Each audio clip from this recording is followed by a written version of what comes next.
Good morning from the White House in Washington. Ladies and gentlemen, the President of the United States. This is a solemn but a glorious hour. I only wish that Franklin D. Roosevelt had lived to witness this day. General Eisenhower informs me that the forces of Germany have surrendered to the United Nations. The flags of freedom fly all over Europe. For this victory, we join in offering our thanks to the providence which has guided and sustained us through the dark days of adversity. Our rejoicing is sobered and subdued by a supreme consciousness of the terrible price we have paid to rid the world of Hitler and his evil band. Let us not forget, my fellow Americans, the sorrow and the heartache which today abide in the homes of so many of our neighbors. Neighbors whose most priceless possession has been rendered as a sacrifice to redeem our liberty. We can repay the debt which we owe to our God, to our dead, and to our children only by work, by ceaseless devotion to the responsibilities which lie ahead of us. If I could give you a single watchword for the coming months, that word is work, work, and more work. We must work to finish the war.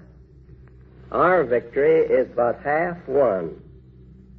The West is free, but the East is still in bondage to the treacherous tyranny of the Japanese. When the last Japanese division has surrendered unconditionally, then only will our fighting job be done. We must work to bind up the wounds of a suffering world, to build an abiding peace, a peace rooted in justice and in law. We can build such a peace only by hard, toilsome, painstaking work, by understanding and working with our allies in peace as we have in war. The job ahead is no less important, no less urgent, no less difficult than the task which now happily is done. I call upon every American to stick to his post until the last battle is won. Until that day, let no man abandon his post or slacken his efforts. And now I want to read to you my formal proclamation of this occasion.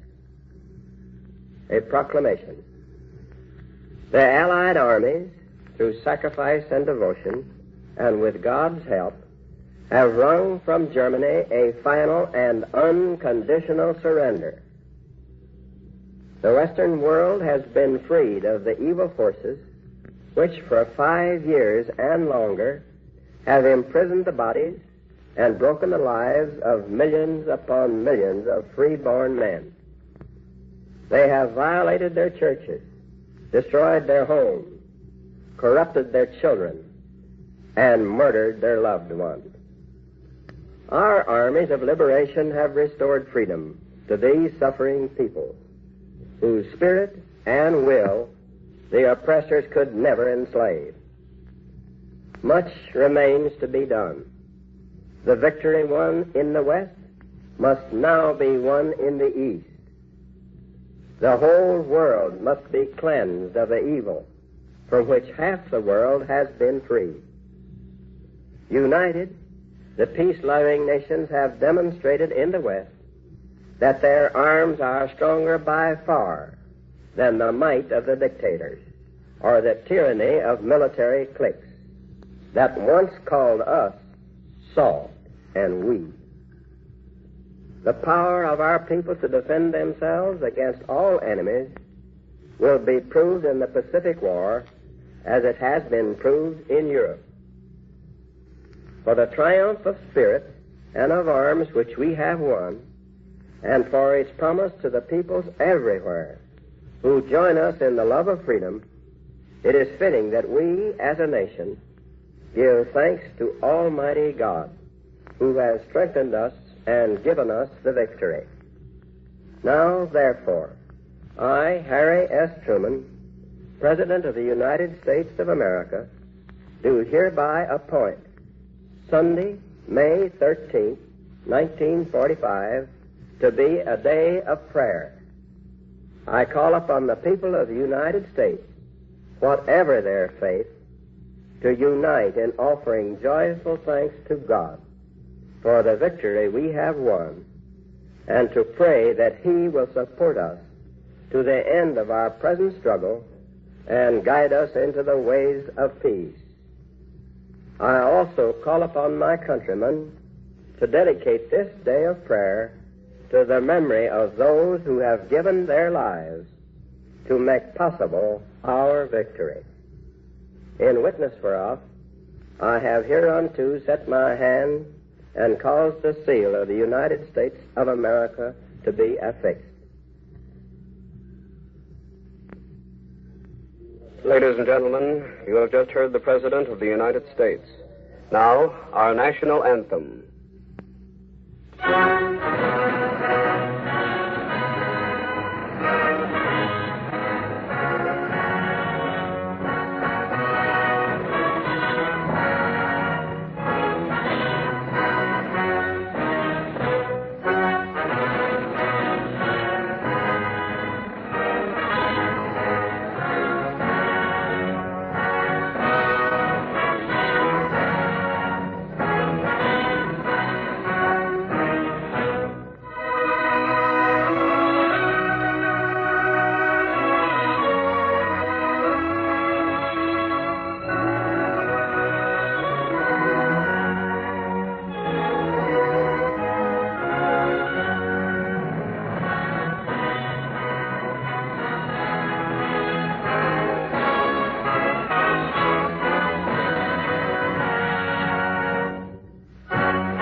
We take you now to Washington.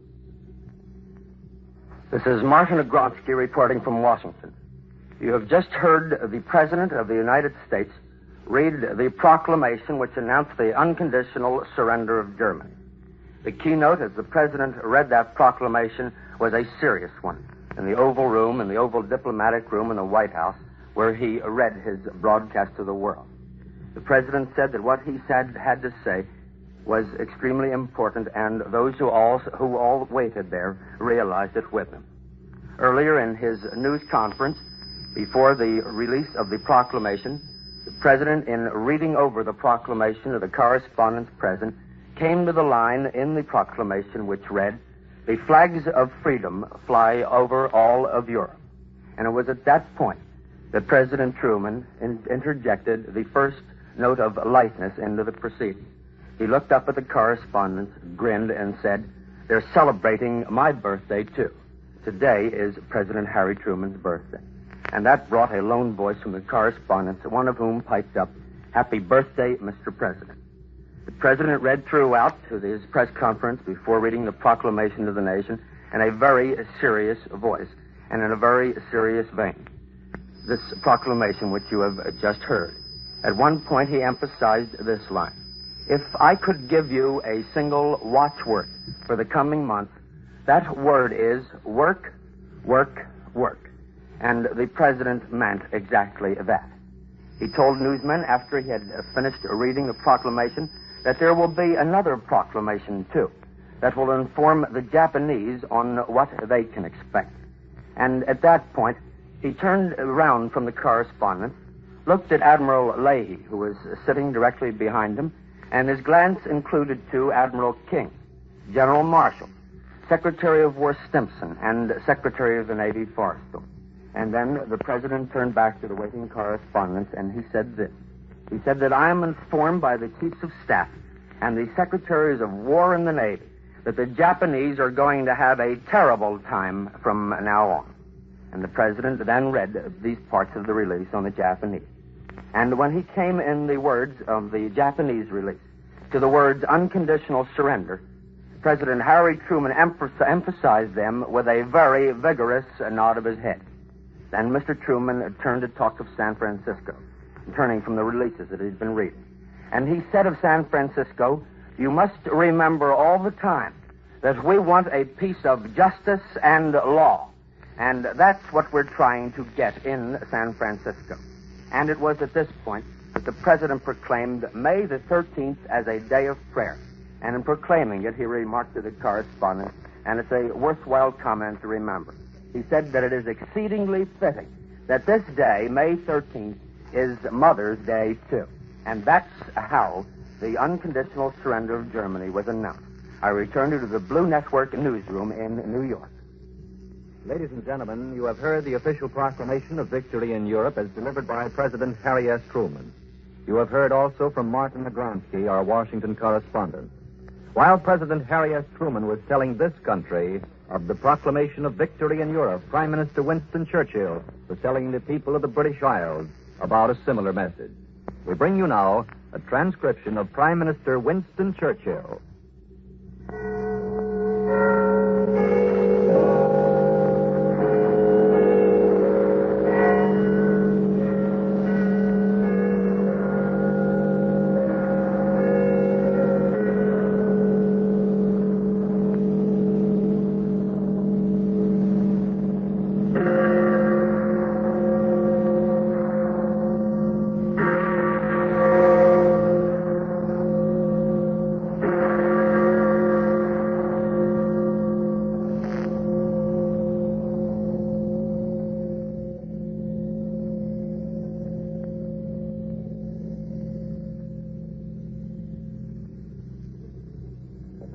This is London. The Prime Minister, the Right Honorable Winston Churchill.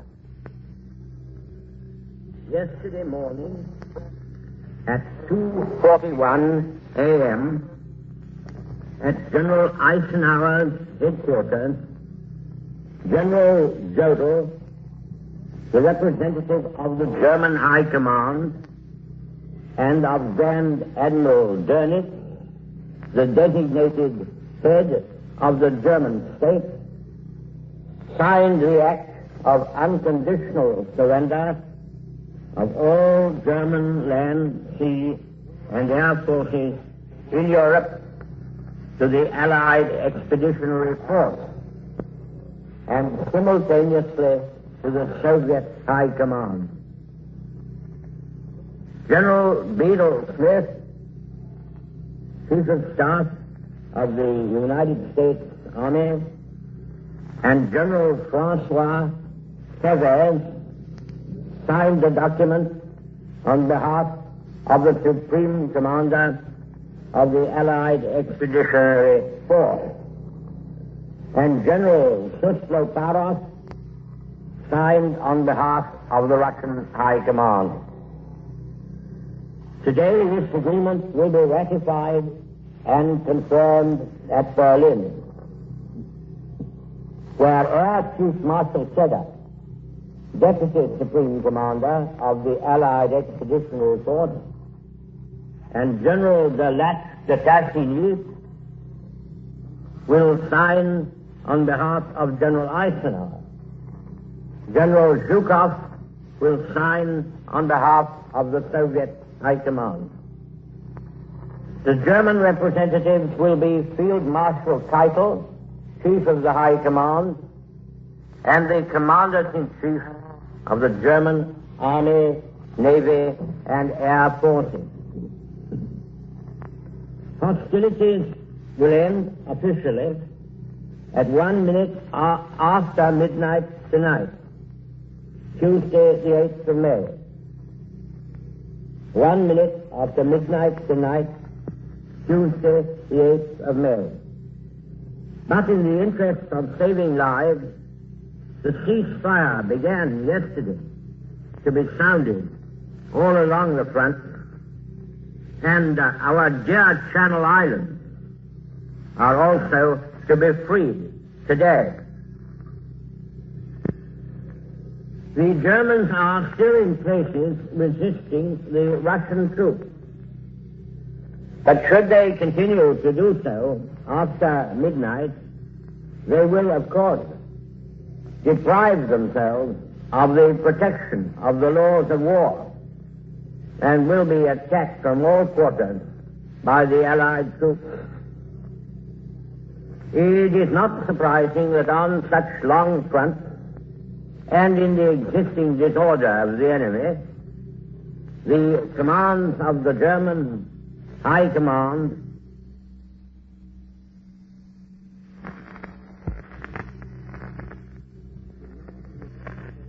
should not in every case have been obeyed immediately. This does not, in our opinion, with the best military advice at our disposal, constitute any reason for withholding from the nation the facts communicated to us by General Eisenhower of the unconditional surrender already signed at Rheims, nor should it prevent us from celebrating today and tomorrow, Wednesday, as Victory in Europe Day.